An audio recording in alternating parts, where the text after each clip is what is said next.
He said, well, you got to do what you got to do. I said, I agree. And so I went out, found an office, gave notice, and left. $34. I started this thing called Communications Inc., and the rest, as they say, is history. Welcome to Still City Growth. I'm your host, Bill Ildenfritz. Each week, we'll explore the passions, expertise, and experiences of business owners and founders in the greater Pittsburgh area. Still City Growth is proudly sponsored by Murphy Business of Pittsburgh, committed to providing exceptional services to meet all your business needs. Let's dive in. What happens when you combine bold vision, gutsy acquisitions, and a coffee bar in your office? You get my next guest. Hearing his untold stories, I'm ecstatic to chat with my next guest. He's a five-town founder who started his first company with only $34. For over 17 years, he has also worked as a consultant to other business owners in the area of business planning, coaching, marketing, and more. He's the creator of 2 sustainability platform certifications, Green Rated, Clean Rated. And he is the owner of COMPackage. Joe Blattner, welcome to the show. Well, thank you, Bill. Thanks for having me.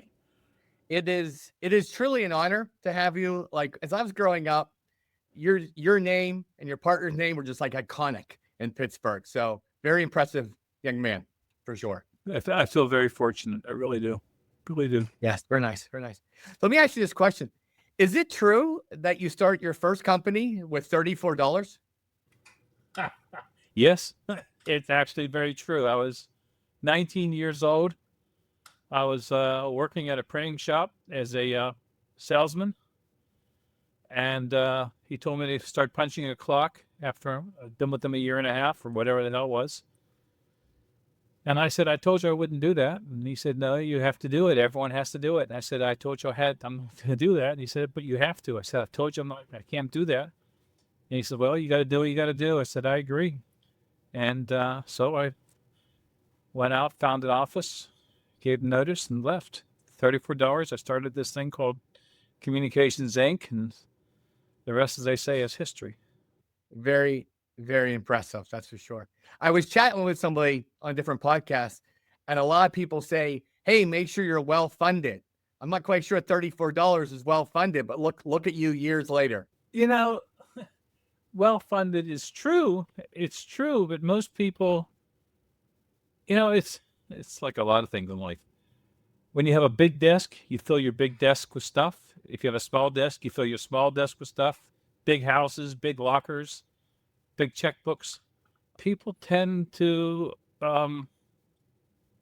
spend or, utilize whatever resources they have. So I guess if I started the business with $1 million, I would have spent $1 million. I had nothing and I had nowhere to go. And I always said for the first 10 years of my business that if I lose it all, because the first 10 years of business is the hardest. Right. That if I lose it all, that I've lost $34. That was, and I always said that just to keep me in check because 10 years was tough. And my partner said, you have to stop saying that. And I said, well, okay. But it was my truth. Yeah, that's excellent. That's excellent advice. So let me ask you this question. I usually start the show with this question. What is the number one most important strategy for growing your business? Burn rate. Number one, just keeping your burn rate as low as you can, because things just don't go the way you plan. And, I could tell you that I've just landed a big order, but that order might not start for 90 days. And then I might not bill it for 60 and I might not get my money for another 90. And so if my burn rate was, oh boy, I just landed that $50,000 account, in fees or whatever the heck it is. So I can instead of spending $5,000 a month, you're going to be out $48,000 before you even see the first net. I mean, so you have to keep the burn rate down. That's my number one strategy. That's the one. There's another one. I learned from somebody along the way that business is about one thing. And maybe that's what you're asking. And is really what he said was business is about one number. And I said, of course, what he expected me to say is, well, what's that number? And he says, that's what you have to figure out. So, so I figured out my number. And How'd you do that? oh, I just thought about it. It had me up at night thinking about what's that one number. And my number back in my agency days was percentage payroll to total revenue, total gross income. If that number was less than 53%, I was going to make money. And every percent it went north of 53%. Actually, I used 50 because 50 was easier to remember, right? And it was harder to reach. So I kept my payroll as best as I could. I kept it at under 50% of fees. And as long as I did that, we made money. And it was hard. I mean, particularly when it was up at 56, 57, 58%, I knew I was, I didn't have to wait for the P&L. I knew I was losing money. So my one number was payroll to gross income. That's neat. It's very neat. What did your partner think about that? Did he agree with the same number, or did he have a different number? I mean, Bruner and I had, 22 great years. We were partners for 24. We had 22 great years. And I harbor no ill will at all for him. I mean, we had a great run together. He drove, he grew the business, and I managed the business.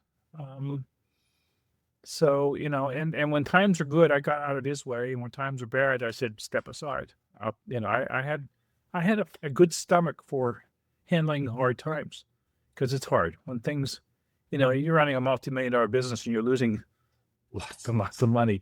It really, you lose sleep, and I was able to handle that. I guess I ignore it. I'm just blinded by bad things. I just stay focused on the good stuff. So when things were great, he was in control, and when things were bad, I was in control. And for 22 years, it went beautifully. Yeah, that's great advice. And it takes a special person, though, to be able to go through the negativity. That's for sure. A lot of negativity sometimes knocks people right out of the game. Absolutely. We acquired several businesses, several agencies or specialty firms over the years, and we acquired them mainly because they were going through hard times, and they just didn't know how to go through hard times. And we did. I mean, we bought a database shop because they didn't know how to go through hard times. We bought an interactive shop. They didn't know how to go through hard times. And those businesses made my business stronger. And we cleaned it up and drove forward. And it's just, we bought Ketchum when they were on their knees. So people don't know how to operate in hard times. Yeah. What are some techniques you use to handle your stress? Ignorance, blind. I'm blinded by it. If you and I got in a fight, at the end of the day, I would just ignore the fact that, we just fought. I mean, I may think about it, but I can only go so far with it. I'm going to deal with it. I've never cheated anyone. I never didn't pay anyone. I never told them, forget it, I'm not paying you. I never did that. We did have a voluntary reorganization back in '84 when two major clients, two major jobs, they ran out of ground, and they said, I can't pay you. And it just devastated us. But I worked everything out with 50 vendors, and they were all happy, and I became their best customers for the next 12 months after. But, you just got to realize, I have to say, business is like a game, so you're just playing a game, and the game's for keeps, but just do the right thing, work hard at it, be honest about it. It helped that I mean, listen, I had a great partner. I had a great management team. I had people. The business became a great business, not because of Joe Blattner. It became a great business because of any of the 8, 9, 10 people that drove the organization. I could say their names. Many of them have passed away since, but my job was, I always saw my role was the sort of the management, the Knights of the Round Table, make sure that all the egos, because my business, the agency business, was full of egos, and I had to keep all those egos in check, and that was my role. But I just blinded myself to the hard times and just said, make this work. Do the right thing, make this work. You negotiate with people. You give them a call. Hey, you're paying in 90 days. I know. Let's talk about that. Let me tell you what's going on. Just be honest about it. I don't know. I never missed a payroll. I never missed a payroll. Wow. I mean, when I sold the business, I had 120 people. And all those years, I never missed a payroll. Yes, incredible. I know in one of our earlier conversations, you talked about surrounding yourself with the right people was a part of your success. How do you feel about that? I love them to this day.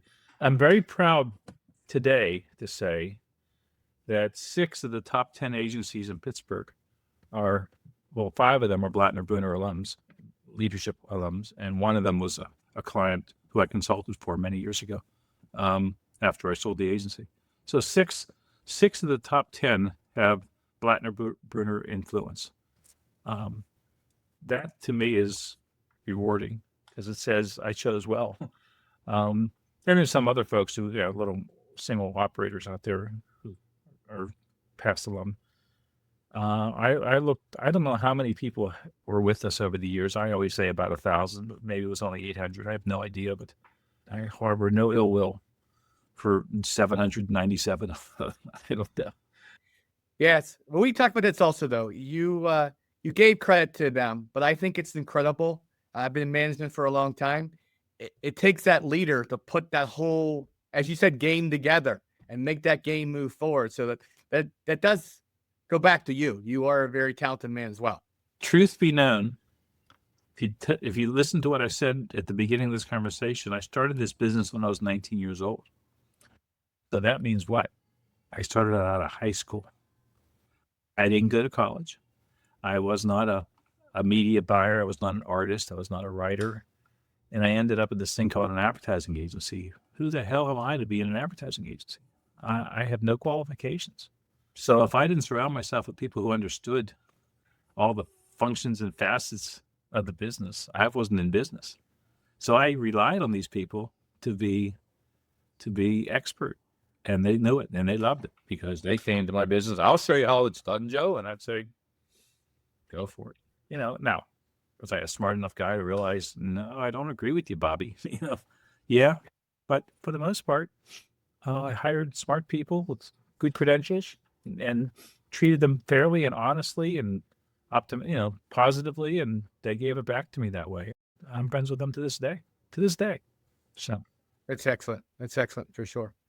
What actually a question here? What made you? Because right, you were quitting your job. What made you pick this industry? What business? Well, I didn't pick this business. It picked me. Okay. When I left the printing company, I opened a printing brokerage and called it Communications Inc., Communications Inc. And we were brokering printing. I mean, there was 3,000 printing companies in Pittsburgh, and if you were a printing buyer with lots to do, and like one of our accounts was Pitt, and Pitt had he had 1,000 jobs to buy, and he didn't have the time to figure out what type of printer do I need for this kind of job, and that's what I did. I consider myself a printing engineer, self-taught printing engineer. I bought my own paper and bought my own film and bought my own pressmanship and bought my own bindery and put jobs together and did lots of them all at the same time. I became the best project manager you may ever meet. I am a really good project manager. But so I started as a printing broker, and then I met some guy who turned out to be a bandit. But bottom line is he taught me something called direct mail back in the days when direct mail was only thought of as junk mail. And that was in 77. I started the business in 74. In 77, we got into something called direct mail, and I began to understand that direct mail is not about printing. It's not about advertising. It's about mathematics. It's about if I send out 1,000 pieces to a certain kind of audience, what will happen and what's the results and how much money will return. This was a whole return on investment.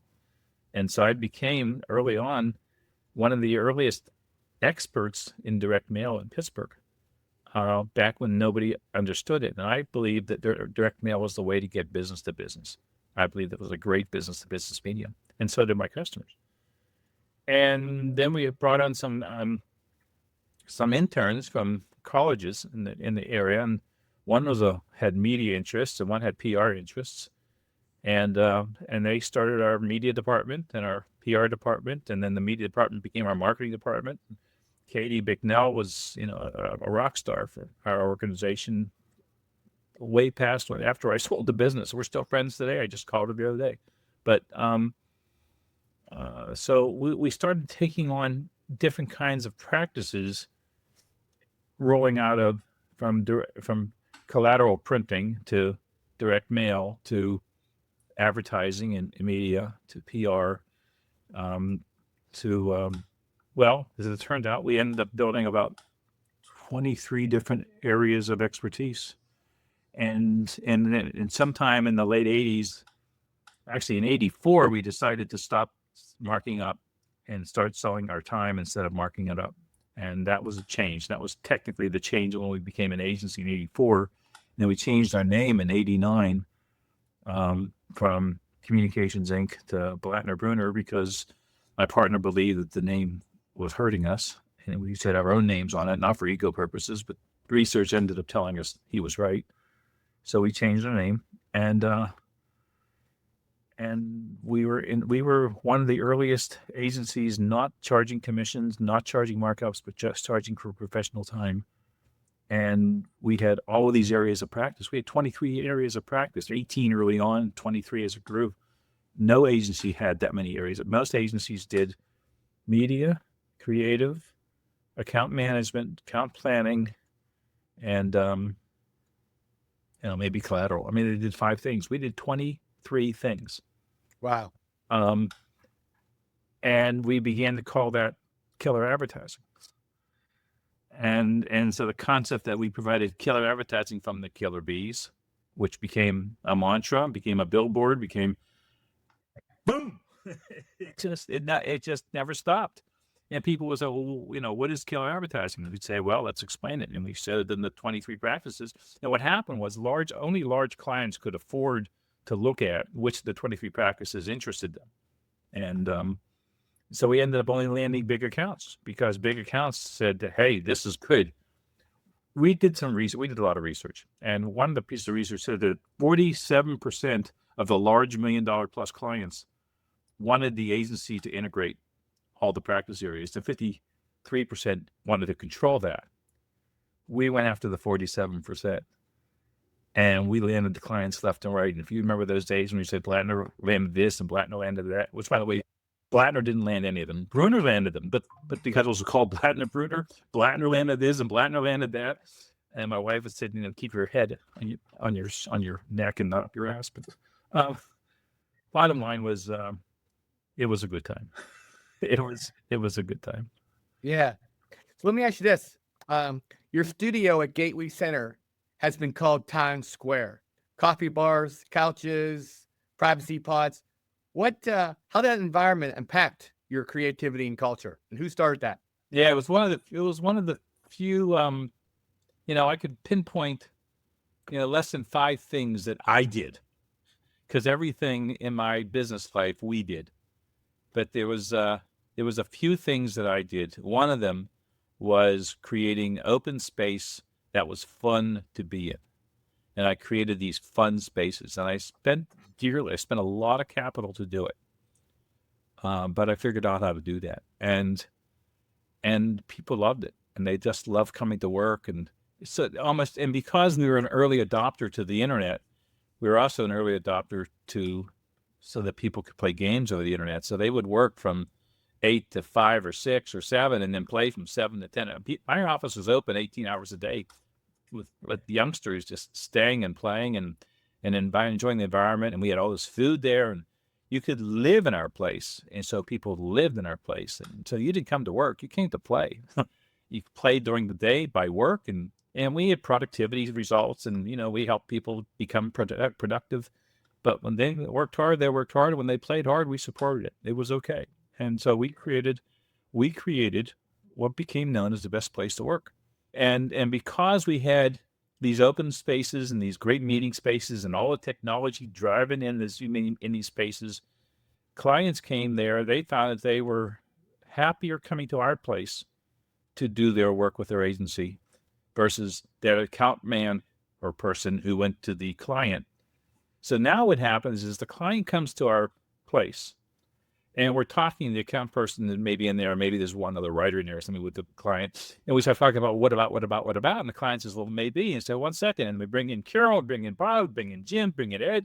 Next thing you know, he has this whole account team with all these different practice areas, throwing out ideas, generating brainstorming with the client in real time on the whiteboards with technology. And they're having a blast. What are they doing? They're spending money.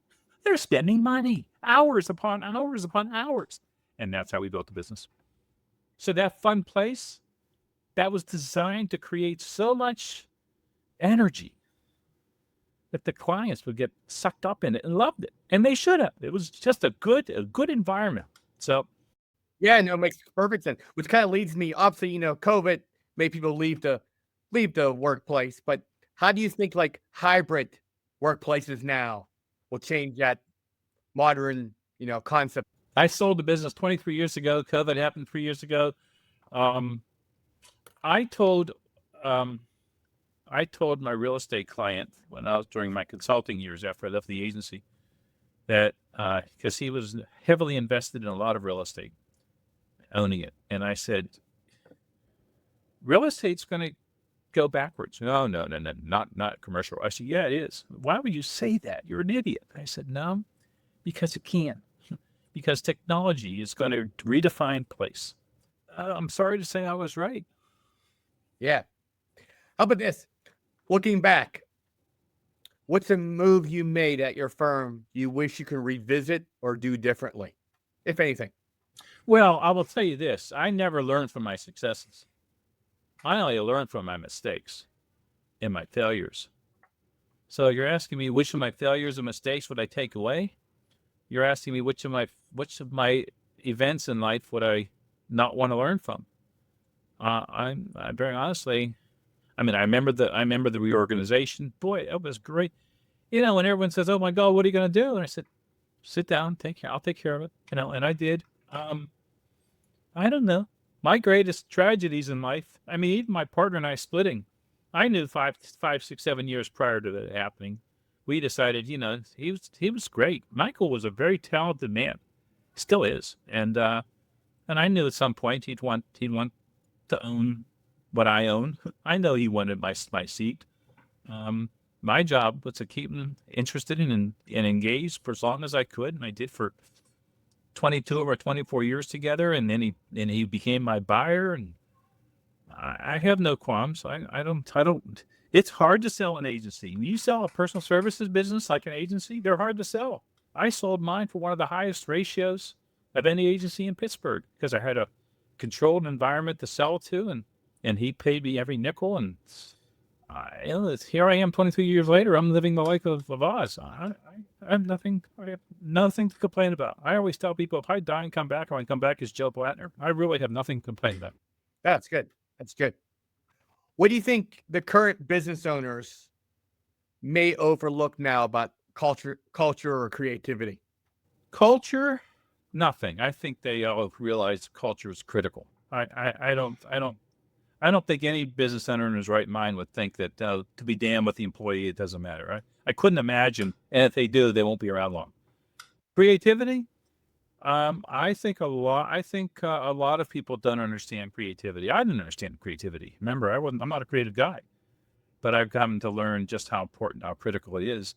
And so here we are in a world of internet where you think, you want to be most seen, most touched, most felt on the internet. Who needs creativity? But the stuff that's getting most views and seen is most creative also. There's something we said for creativity, but then creativity for creativity's sake is a mistake. And how many commercials do you see, just using that as an example on TV, that if I said to you, who just advertised, you go, oh, I don't know, but it was a funny donkey show, And I sometimes test myself and say, who was that? What was that? So, and then you go to Affleck, you got a crazy duck, but who was it? It's Affleck. It's Affleck. So, but I still to this day witness people, people manage far more than they create. And I think they need to create far more than they manage. I witnessed in a lot of scenarios. Yeah. So tell me if this is true. I was doing a little bit of research, and it seemed like a lot of firms back then was stuck in the analog and really believed in analog still. And you started moving them toward digital, and you kind of seem like you doubled down. Is that true? And what made you do that decision? Well, it's one of those lucky things that happened. Back in 86, which 84 was the bad time, right? So I almost lost my shirt in 84 and turned it around. In 86 and 87, we were spending very heavily for a small firm on computerization, on automating a PC on every desk and soon thereafter a Macintosh on every artist's desk. And we were spending all this money to integrate these machines, and we were really struggling. And the board, which was my family, said, stop. And the accountant said, stop. You're spending too much money. You're not making enough money to do this. I said, we have to do it. And they said, we order you to stop. I said, okay. And I never stopped. I just do it. And we turned the business around on its own. And once we did, the automation was there and ready to serve because I never stopped. I don't know. I mean, we had a PC on every desk in 86. We had a Mac on every desk, on every artist's desk in 84, 85. I was told by my creative director, you can't create art on a machine. And I said, well, I'll tell you what, David, I'll put an art table, whatever you call it, back in the storage room. You can go back in the storage room at any time and use it if you like. You're getting a Mac. And, 7 months later, he was the greatest advocate of Macs anyone could have. Greatest creative person in Pittsburgh was David Bassat. God bless him. He took his life not too many years ago. But he was just he had David Bassat. I'm sorry, I'm going on a tangent, but David Bassat, who was our senior art creative guy, he won more Addies single-handedly 10 to 15 years running than the marketplace combined, year over year for 15 years. He was brilliant. And I picked him up back when he was a kid, and he was just a paste-up artist. And my Ann McFadden came aboard, and she said, you have no idea what this guy is. This guy's fantastic. And we didn't know it. And she took it, nurtured him, and created a monster. He was great. He was a wonderful person. Anyhow, so we automated, to your question, we automated the business back in 86 and connected it all up in 86, 87, and just spent heavily on technology in every way we could. And we believed that technology was going to drive my industry. And it's one of those guesses. We guessed right to not go with some machines. We went with IBMs and Macintoshes. We didn't go with some other brands that were cheaper. We didn't go with mainframes or minis that were cheaper, was alluring back then. In fact, we were going to go with a mini system, and Katie came in the office one day and said, you're making a mistake. I said, what do you mean? It's a great machine, great system. She said, the world's going to PCs, and you're going to a mini. You're going backwards. She was right. I followed her idea. We did not go to the mini. It was a $50,000 decision back when we couldn't afford $50,000. And we didn't do it, not because of money, but because she was right. The world was going to PCs, and I was going to go to a mini. I was going backwards. So, so one of the things, we were going to not do PCs in the beginning. We were going to go with another organization, and we decided to not do that. And we're going to go with Microsoft's PCs. So I made some decisions, technology-wise, that just happened to be the right decision. I could have chose wrong. And really have paid for it dearly, as some people did. So luck comes to play, I think. Yeah, I agree. But I also say that you make your own luck. And like you said, you surround yourself by good people, and they all gave you your input, and you made the right decision. So I never felt that I always had the right idea. Sometimes I had the right idea, but usually I felt like, I can't say I ran my business by consensus, but I did listen. I did hear what people had to say. So yeah, no, that's really good. What would you say to someone starting an ad agency today, facing the AI and remote teams and global competition? Any words of encouragement or advice? The business is totally different. I mean, the business that I owned and sold it's no longer that business. So what we know the advertising agency business to be today is it's still an advertising agency business, but it's totally different. That the resources needed are totally different. I don't even know all the resources necessary. I even look at the president of the Bruner organization today, and it's not. It's looks it physically looks like when I left it, and better. They've done a lot of improvements, look and feel wise, but what they do every day to work, people come to work and do different things today than I did back when I was in the business. So and now you got AI. So who's going to be writing your copy today and tomorrow? It ain't going to be that brilliant copywriter. It's going to be AI, and then they're going to embellish it. It's still going to come down to what's the great idea, and that's the thing that business people are going to miss is what's the big idea.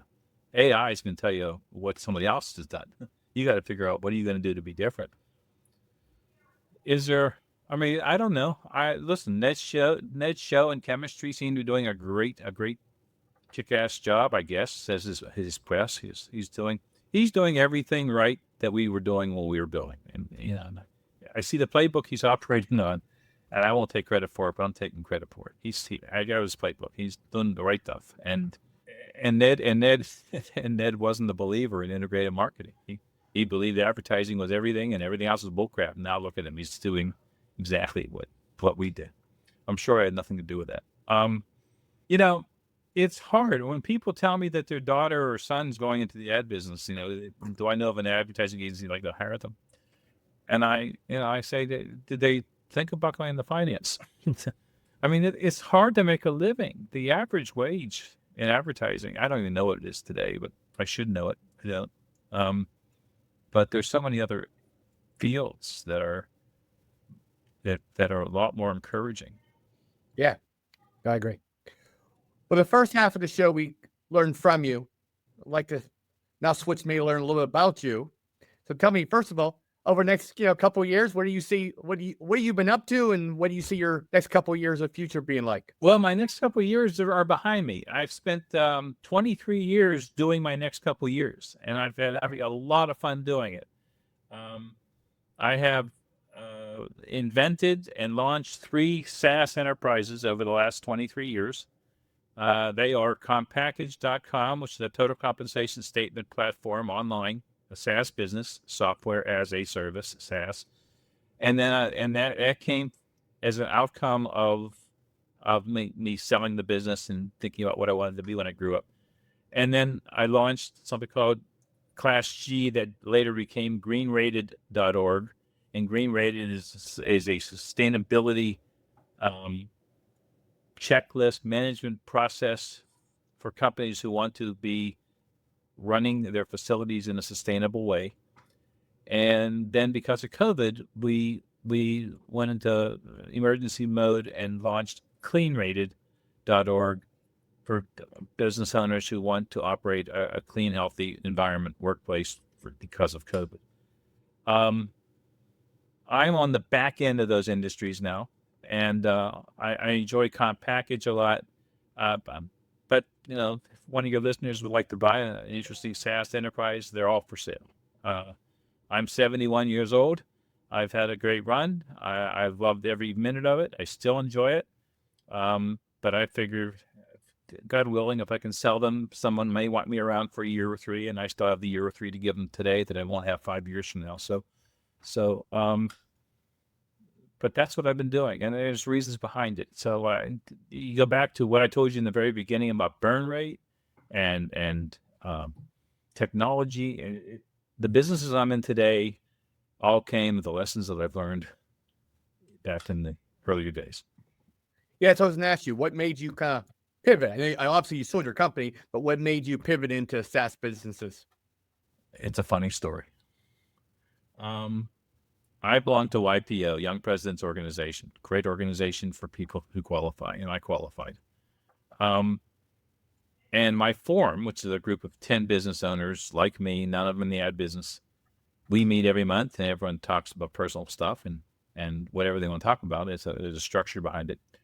And so when I brought up the fact that I wanted to sell the agency and my partner wanted to buy it, and we're going to go through it, and how should I do it, and should I do it, and da da da da da. And, we spent a lot of time on how to do it. And then they said, well, Joe, you're 49 years old. What are you going to do? You're not going to stop. What are you going to do? Because they knew I'm a driven guy. And I said, I don't know, guys. I'm going to find something or buy something that could grow enormously over the years to come, but with no employees, no receivables, and no cost of goods sold, and very, very low overhead. And they said, in foul language, you're freaking dreaming. And I said, that's my freaking dream. But I knew in 2003 about this thing called the internet. They didn't know. No one understood. In 2003, the internet was a toy. It had no broadband. It was some squawking, screeching boxes. But I knew the future of it was real. And I knew that vision of a no employee, no receivable, no cost of goods sold, low overhead business was possible. And if it was an internet-based business, that was the vision, to build an internet-based business. I didn't know when I got into these things that they would be called a SaaS enterprise. I knew nothing about SaaS. And they said, well, Joe, you are dreaming, but what you ought to do is consult, and something will pop out of that. You'll find your dream as you consult. And I said, why? You think anyone wanted? I said, you crazy? You're Joe Blattner. Everyone wanted to. I said, I don't know. I can't believe that. So we came up with this cockamamie story about how I was going to get into this senior living idea that I had half fleshed out, because the media wanted to know, what are you going to do now that I'm going to go into senior living. I forget what I called it. And my phone rang off the hook for 17 years. I was hired as a consultant, and I was Joe Blattner, so I was able to get whatever rates I wanted. It was ridiculous what I was getting. I just kept wondering if I could charge more. What happened if I charged more? Or maybe if I just, it was funny. But I had a good time. So I made a good living for 17 years consulting, which meant my job was to find middle-sized clients between 10 and $100 million size, and help them identify the nuggets in their business and how to leverage those nuggets. I became more strategic after I sold my agency than I ever was while I was at the agency. I became to realize I'd step in a situation and I'd identify the golden nugget early in that conversation. And then my job was to help the client find it. That I couldn't just tell him. I had to help him find it through our processes. And I did that for 4 or 5 clients year over year, and started doing it only on retainer, and clients would hire me on retainer, and they keep me for 3 to 7 years. And I did this for 17 years. And I made a nice, and I had a carve out on my deal with Brunner, that I could consult for any client who they weren't going after. So if they would go after the client, I just had to walk away. And I thought that will never happen. It happened once, but that's okay. So I walked away. But bottom line is, I consulted for 17 years. And so one of my early retainer clients in consulting was the one who identified for me the total compensation statement opportunity. So COMPackage, in fact, did emerge out of that due diligence conversation with the insurance, I served that insurance company for several years until he died. God bless him, John Hare. And so the COMPackage was invented as an outcome of a conversation with the client. And I said, you ought to get into that business. He said, that's not our business. I said, okay, well then I just want you to know that I'm going to get into that business. He said, go for it. And so I invented COMPackage as a outcome, an exhaust fume of a conversation with Liberty Insurance, which is funny because the exhaust fume idea was what Herb Shear told me about Genco. Genco was an exhaust fume idea from a warehouse and trucking company he owned. He invented this multi-billion-dollar company called Genco, exhaust fumes. And then I picked up eventually the Bern-Scalo business, the organizations, which is a funny story too, because there's twin brothers. One owned Bern-Scalo Real Estate, one owned Bern-Scalo Roofing. When they were totally separate businesses, and they're twins, and they look identical. In fact, they dressed identically. You'd think they call each other in the morning and say, are you wearing blue today or red? And when I first met them, I didn't know which one was which, even though one's my neighbor. But they had both. We ended up putting together a program where they would co-market the brands and then individually market the businesses or advertise. Yeah, it was a neat program we put together, and I made them. The promise was I'll make you kill or be famous, and I did. Power of Two, and I served them for 5 years together, and then Jimmy came to me one day, the real estate business, and said, if I manage a building, a Class A building sustainably, shouldn't it be rated higher than Class A? What did I know about sustainability? I knew nothing about sustainability. I knew nothing about advertising. So remember who I am. What do I know? And I said, I don't know. Should it? He said, well, yeah. I said, okay. He said, I think it should be rated Class G. And I said, okay, sounds right. He said, I think there's a business idea there. Why don't you take a look at that? Because you're in the SaaS business. Take a look at. So I did, and I came back to him after several weeks and said, yeah, I think we can build this into a $10 million enterprise over the next 7+ years. And this is how I do it. And basically go into my SaaS enterprise idea. And he said, it's great. Let's go do it. Next thing you know, it's people said to him, you can't do that, Jimmy. That's not what you do. That's what Blattner does. He does technology. He does, you're a real estate developer. He said, okay. He came back to me and said, what if we go 50-50? I'll put in half the cash. You put in half the cash. Everything you decide, I'll read anything you say. And you just run with it. And every time you need more money, you put in half, I put in half. And that's what we did. And we wrote this 50-50 agreement called Green and Good. And that launched Class G, that became green rated, that became clean rated. And we're still partners to this day and still friends to this day. So, but the businesses aren't doing any good. But, Trump just trying to shut down EPA and the whole clean COVID thing is all behind us. So here I'm 71 years old and I don't need it.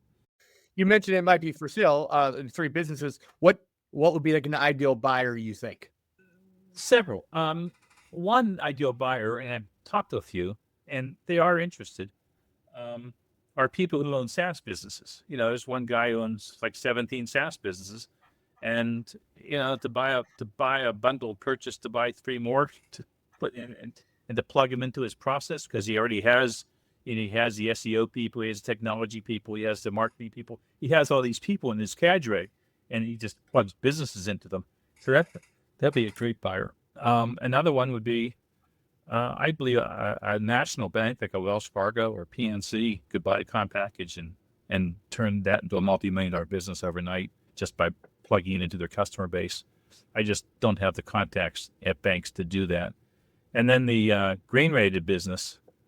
There's firms like MCOR as an example, but there are engineered services in building facilities, like in energy and waste and water and whatnot, national companies, and this green rated could help them find focus with their clients, and they could find clients from green rated. It'd be a great bite for them if somebody knew how to reach out to people like that.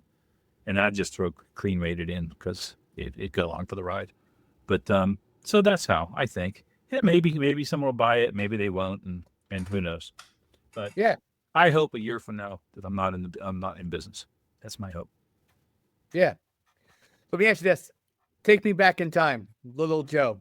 Did you know you'd be running and growing a company? Yes. Well, no. When I was little Joe, after I got through wanting to be a fireman, I knew that I'd be a salesman, and I knew that. And then when my brother, who's 4 years older than me, was going through college and came out in '76, and there were no jobs because the 76, 77 recession was there, and they were all coming out of college, heavily laden with college debt, with no jobs, and I felt that pressure. And my daddy was a salesman. He died when he was 39 and I was 11, but I knew that I was a salesman. I wanted to be a salesman. I said, I don't have to go to college to be a salesman. And my brother and his friends, all smart kids, they went to college and they're going nowhere. So I said, I'm not going to go to college. I'm not going to be a fireman. I'm going to be a salesman. So I went out and found a job as a salesman. Nice. Very nice. If you can go back in time and meet yourself the day you did found your company, what advice would you give yourself? Just begin with the end in mind. I never did that. My partner did that. Bruner was a very strategic thinker, and he always used to insult me, I thought. and say, you're not strategic at all. You're so, you're just not strategic. And I used to be very insulted by that. But after I sold the business, I realized how strategic I wasn't. I never started with the end in mind. I'm always been process oriented. I always said, this is how do I begin? And I do A and B, C, D, and if I can get from A to C and escalate it and do it faster, that's good. I never figured out what was Z. I never thought about Z. Start with the end in mind. Yeah, I like that advice for sure. What passions do you have? What do you do outside of work? You see that bass guitar over there? Yes, I love it. I was a rock and roll musician back as a junior in high school, junior and senior, and I was a mediocre at the very, very best, a mediocre player, but we made money. I always made money in life. My cousin who owns a music store in New York City found out I was a rock and roll musician, and so he sent me a guitar and he sent me a bass, and so they were hanging in my office. And I picked up the bass, and I had no idea what to do with it. It was 53 years ago, and I just don't remember how to play it. So I started taking lessons. I have a piano in the other room. Don't know how to play it. I diddle with it. I don't even care about music. I just like playing music. I like playing an instrument. So I am now taking lessons for 6 months on the bass, and I'm actually getting pretty good. I'm a mediocre golfer. I have a 16 handicap, which is mediocre, better than most, worse than the guys I play against. And so I golf. When I'm actively engaged as a member of a country club, I'm golfing 3 to 4 times a week, which is more than most. I played 80 times last year. I won't play 10 times this year. So I golf. I play my bass. My wife and I go to the casino once a week, and we play for a few $100, and we leave. And now we're looking to move to Las Vegas and play golf year round and play my musical instrument year round and go to the casino whenever day we like and enjoy the sun. So our big plan right now is to clear the house and move to Vegas. I feel like Jed Clampett, moving on up, moving in the truck, moving to Beverly, moving to Summerlin. Sounds exciting. So connect. I mean, do you, if someone was interested in buying your businesses, would you let them connect with you? No, they should go through you. That'd be wonderful. I think it's good to have an intermediary because I'm biased, and so they should go through somebody who could say that's right. You're not right for this business, or you could do better things with your money. I only want a win-win. I don't want somebody to come to me. I mean, if someone comes to me, I'm going to try to talk them into it. I want someone to come to me because they think it's right for them, and I'll help them facilitate. And I know what you do, and I think it'd be great if they came to you. But if they don't like you and they want to come to me, I'll take the call. I take calls. I get about 2 calls a week. But most of them say, we want somebody with $1 million EBITDA. Well, I don't have $1 million EBITDA. Mine are 3 small businesses, and it's perfect because somebody says, Blattner is an idiot, and I could do better than him. And I'm going to come in and buy me cheap and blow the doors off this thing and make a fortune. And you know what? I couldn't be happier. Bruner bought the business well. I did well, but he did well. He did better than me. And I couldn't be happier. I'm happy for people who succeed. So it's good. Yeah, one of our prior conversations, you said that, and your face lights up. I mean, there's a lot of people who don't have that personality, but you do really care about people. That's one thing that struck me from a prior conversation. So that's very commendable. I'm not a praying person, but God has been very good to me, and I have nothing to complain about, and I want everyone to do well. Yeah, perfect. Well, I will thank you. I can go on and on with you. I really enjoy learning from you, just talking to you in general. So thank you so much for being on the show, sir. Well, thanks for having me. I've never done this, and so that was fun to tell the story as you asked the questions. It's great. Yeah. So I want to thank the audience. If you learned something today or laughed, please tell somebody about the podcast. Again, Joe, thanks so much. This has been another exciting episode of Steel City Growth. See you next time. That's a wrap on another episode of Steel City Growth. Thanks for joining us. For show notes and more, visit steelcitygrowth.live. Steel City Growth is proudly sponsored by Murphy Business of Pittsburgh, offering expert guidance in buying, selling, and valuing businesses to help you achieve your goals. Until next time.